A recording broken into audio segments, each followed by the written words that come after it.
Have you ever found yourself in a conversation, watching someone closely, convinced you could tell if they were telling the truth or spinning a yarn? Maybe you looked for shifty eyes, fidgeting hands, or a nervous laugh, believing these were the telltale signs of deception. It's a common human impulse, a skill many believe they possess, honed through years of experience and perhaps a few too many crime dramas. Today, we're going to explore a fascinating and often surprising area of psychology, the research on deception detection. We'll delve into why so many of our deeply held beliefs about spotting a liar are in fact myths, and what science truly tells us about this incredibly complex human behavior. It's a journey that reveals a significant gap between what we think we know and what the evidence actually supports. For centuries, humans have sought ways to discern truth from falsehood, from ancient ordeals to more modern instrumental methods like the polygraph. Yet despite this enduring quest, psychological science consistently demonstrates a sobering reality. Our innate ability to detect deception is only marginally better than random chance. This isn't just an academic curiosity. It has profound real-world implications, affecting everything from personal relationships to legal outcomes. Let's begin by tackling some of the most persistent myths, the tells that have seeped into popular culture, and even some professional training, despite extensive scientific refutation.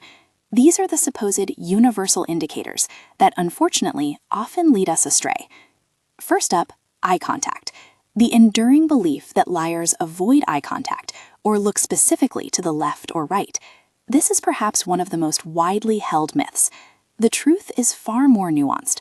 Eye contact is highly individual, varying significantly with personality, cultural background, and even the emotional stress of the situation. Some liars, in an attempt to appear truthful, might even deliberately maintain excessive eye contact. Conversely, an honest person who is simply shy, anxious, or uncomfortable might naturally avoid eye contact. So, basing a judgment on eye direction alone is like trying to guess the weather by looking at just one cloud in a vast sky. It's simply not reliable. Next, let's talk about fidgeting and nervousness. Think about it. How many times have you heard that a person who is constantly shifting, tapping their foot, or stuttering must be lying? While these behaviors certainly indicate anxiety or discomfort, they are not exclusive to deception. Imagine an innocent person being interrogated or simply put on the spot. Their heart might race, their hands might tremble, their voice might falter. These are natural physiological responses to stress, not definitive proof of a lie. In fact, many experienced liars can appear perfectly calm, having practiced their demeanor. So, if all these widely believed tells are largely debunked, what does that leave us with? The scientific consensus is quite stark. On average, both laypeople and professionals detect lies only about 54% of the time. That's just slightly better than a coin toss. This figure remains remarkably consistent across different groups, including those who believe they are expert lie detectors, such as some law enforcement professionals. The challenge isn't a lack of effort, but a fundamental misunderstanding of what actually works.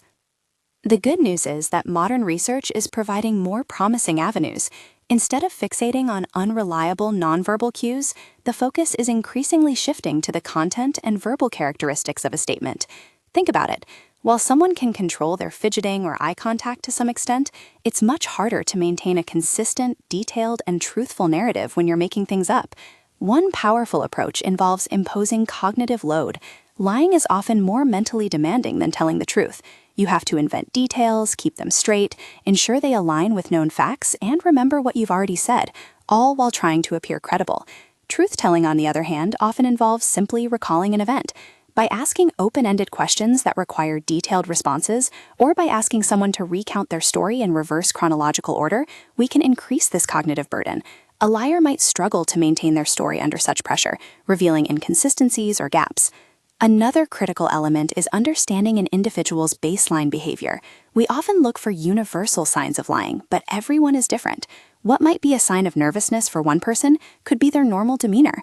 To accurately spot deviations, you first need to know how someone behaves when they are not under suspicion or stress.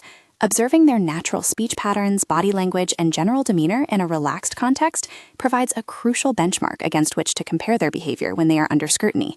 It's about spotting a change from their typical behavior, not relying on a checklist of assumed liar tells.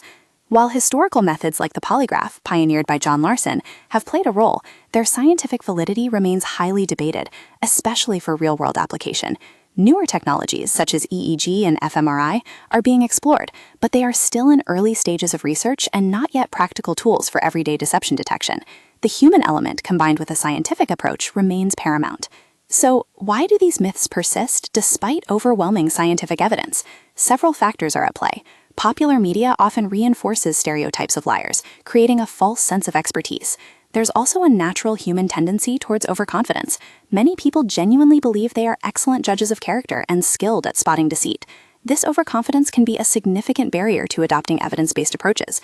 Furthermore, there's a recognized academia practice gap, where valuable scientific findings don't always effectively translate into practical application, particularly in professional fields like law enforcement, where the stakes are incredibly high. The persistence of training programs based on unreliable cues only perpetuate these falsehoods. The impact of relying on these debunked myths isn't just that we fail to catch liars, it's also that we might wrongly accuse honest people. Imagine the stress of being falsely suspected, and how easily genuine anxiety could be misinterpreted as guilt based on these discredited tells. This can lead to serious consequences, including false confessions, which highlight the ethical imperative to bridge the gap between rigorous scientific findings and practical application. Looking ahead, the future of deception detection research points toward a continued focus on scientifically validated techniques. This means moving away from the Pinocchio effect and embracing methods centered on verbal cues, the strategic use of open-ended questions, and techniques that exploit cognitive load. For us, in our daily lives, this means shifting our approach. Instead of watching for shifty eyes or fidgeting, try to cultivate a mindset of curiosity.